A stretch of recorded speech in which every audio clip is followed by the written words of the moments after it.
My mission is simple, to make you money. I'm here to level the playing field for all investors. There's always a bull market somewhere, and I promise to help you find it. Mad Money starts now. Hey, I'm Cramer. Welcome to Mad Money. Welcome to Cramerica. Friends, I'm just trying to make a little money. My job is not just to entertain, but to explain. So call me at 1-800-743-CBC. Tweet me at Jim Cramer. We focus on the 10-year Treasury. We focus on the Fed. We dwell on Friday's employment report and a bunch of important surveys and inflation reports. These are, indeed, all important, all impactful to stock prices, including today, where the Dow gained 107 points, S&P advanced 0.16%, NASDAQ dipped 0.06%. Hey, by the way, these prices were all nice recoveries, some very ugly moments in the middle of the day. Mostly driven, yes, by the vicissitudes of the bond market, which ended up where it started after some pretty wild gyrations. But what we don't focus on enough here, or anywhere else, frankly, is froth. Yes, froth. Specifically, the negative correlation between the love for the red-hot stocks of flavor of the month companies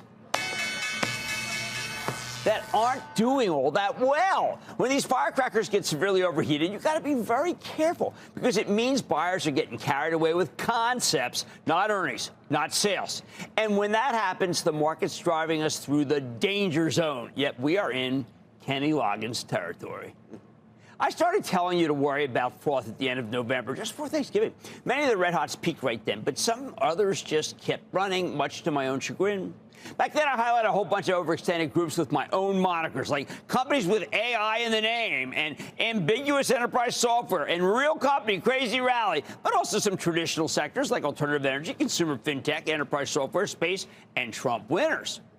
Those were the results of a screen we had run, searching for stocks that had a total return to 50% for the month of November. That is a red flag if I have ever heard of one. Since then, though, there's been a real downturn in most of these stocks, which is a very good sign, actually. But there were some that just wouldn't quit, which is a very bad sign. Until yesterday, when the worst of the excesses, the real helium in the balloon, quantum computing stocks finally got skewered. And done by none other than Jensen Huang, the man behind Nvidia. Now, you know my position. I'm an apostle of this company. I think it's the vanguard of the new industrial revolution, one that's going to touch every aspect of your and my lives in a very short time. I expect robots will dominate many workplaces, including some surprising sectors.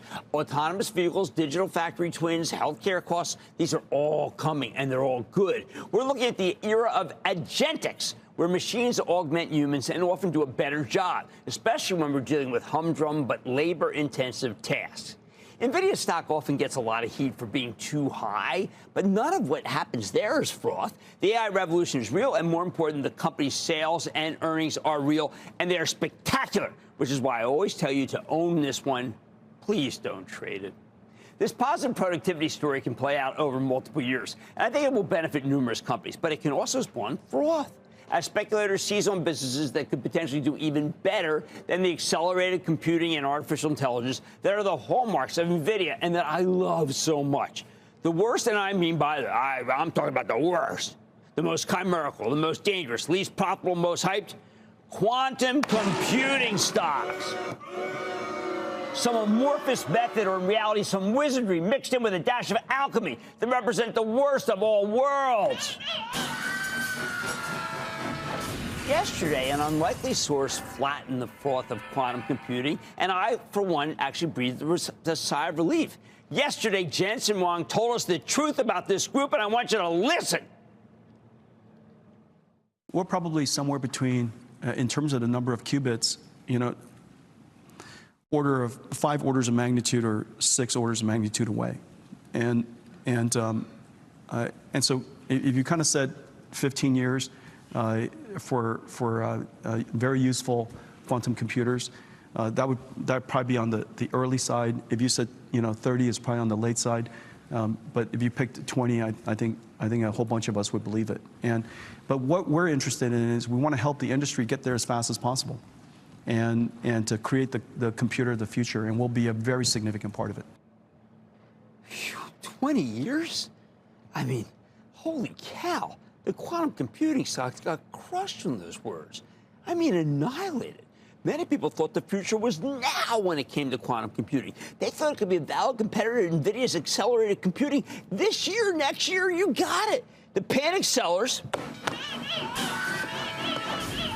well, they got quantum wrong, at least according to the most important person in the business. And I bet these stocks have got more downside, maybe a lot more downside, similar to the Icarus-like dot-coms of a different era. You can still escape them before the insiders take advantage of the windfall that many of you have given them by bidding these silly stocks up. I don't want you to get hurt. You're getting your chance to get out, and you need to take it. Jensen not only pushed out the timeline for this technology, you know what? He even questioned the use case of quantum computing altogether. He said it's good at small data, but it's not good at crunching large data. And the new industrial revolution runs on large data. Nvidia said wants to solve problems that normal computers can't. Quantum computing needs normal computers to work. And that gating factor, because they're so slow, could make quantum computing less important, less germane than the promoters think. Ouch! I focused on 3 quantum computing stocks for you in November. IONQ, Quantum Computing, and D-Wave Quantum. They were on earlier today. I listened. I haven't changed my mind. And subsequently, I also mentioned Rigetti Computing. All these companies share a couple of traits. They're losing tons and tons of money, and they almost have no revenues. One's got okay revenues, but really, Rigetti, that represented the worst excess. Its stock was below $1 back in October. When it got to $2 by late November, the company issued 50 million shares to raise $100 million in a market offering, and then ran to 21 bucks. That's the definition of froth. That's what you never want to see if you're a true believer in a bull market. Today, Rigetti's stock got crushed by Jensen's comments, falling from 18 to 10. And again, it's not too late to sell. It was at $1 a couple of months ago. Give me a break. Same with the 3 we highlighted back in November. IONQ plummeted 39%. D-Wave Quantum dropped 36%. Quantum Computing nearly got cut in half, down 43%. When you do this kind of speculation, you have to know that you're playing a dangerous game of musical chairs. I think all these frothy stocks remain vulnerable. You own a stock with AI in the name, you could be in trouble. You own a hyped-up alternative energy company, especially one connected to nuclear power, you need to ring the register tomorrow. They've come too far too fast for technology that can take over a decade to deploy. Now, I wrote a piece this weekend for the CNBC Investing Club talking about how much I wanted to buy the stock of Palantir. The enterprise software company is growing incredibly fast, can revolutionize everything from military procurement to healthcare. The stock just wouldn't quit. And I had a huge case of FOMO, fear of missing out. I said it's the quintessentially wrong move for the trust to buy a stock that's run from 16 to 82 in 1 year's time. But I felt it. I wanted it. And, of course, that was the top. Palantir stock, which fell again today, is at 68 now, can't seem to stabilize.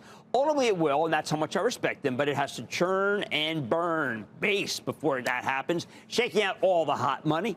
I see that happening in every one of these speculative categories, and while I hate to watch anyone lose money, all I can say is, told you so. I can't be part of this froth. I've seen so many investors in my time get caught up in electric vehicles, charging station stocks, alternative fuels, small caps, Chinese stocks, internet infrastructure stocks, the early generation enterprise software stocks. I always want you to stay in this game, but I couldn't save the people who refused to sell their red hots. They were too greedy, and then they were too poor. Look, I take this stuff personally. I don't play for dinner anymore, but I used to, so I know what you're going through. The D-Waves, the NewScales, the Rigettis, you can make money in them, but these are not stocks you buy and hold or invest in. You got to buy them to sell them. Bottom line, if you haven't sold, sell. If you actually think these moves are sustainable, you need to take a breath, limit your risk, and above all, take profits so that you don't have to play for dinner either. Robert, New York, Robert. Oh, Jim, it's great to talk to you tonight. I have to tell you. I'm glad you're on the show. Glad you're on the show. Thanks for inviting me. This company that I want to talk about is the biggest U.S. egg producer. They just beat profit and sales estimates on higher prices, holiday season demand, not to mention their acquisition to obtain the production assets of ISC America. Okay, the impact of the bird flu outbreaks in the U.S. has skyrocketed the egg prices, Jimbo, and this company has benefited huge. The share price has nearly doubled in the past year. Now, Jim, listen to this. On April 3rd, let's go to the videotape. You said positive things on this company, and you got me to buy this stock and I paid in the 60s, and you did it for me because now the stock's at 105. And it's not done, Robert. It's not done because the secret sauce behind Cal-Maine is not the egg shortage. It's the fact that that's the kind of protein that people who take GLP-1 drugs need. Eggs are the best source of protein for GLP-1, and that's why that stock's really moving. They didn't even mention in the release. I was shocked because that's the secret sauce behind Cal-Maine's growth, and it's why you're going to continue to make money in it. All right, look, you can't take part in these frothy names for long. You can make money in them, but they're not investments. They're just trades. You have to buy, and then you have to sell. Oh, man, tonight, a marathon of deals hit the tape this week. I'm seeing if you should get in on some of the market's latest mergers. Then, I'm scrolling through what we know about a potential TikTok ban and giving you a rundown of what to watch for in the weeks ahead. Plus, before I head to the West Coast for next week's JP Morgan Healthcare Conference, I'm getting to hear a little bit more about what to expect from the conferences with its own Lisa Gill. So stay with Cramer. Don't miss a second of Mad Money. Follow @Jim Cramer on X. Have a question? Tweet Cramer. #MadMentions. Send Jim an email to madmoney@cnbc.com or give us a call at 1-800-743-CNBC. Miss something? Head to madmoney.cnbc.com.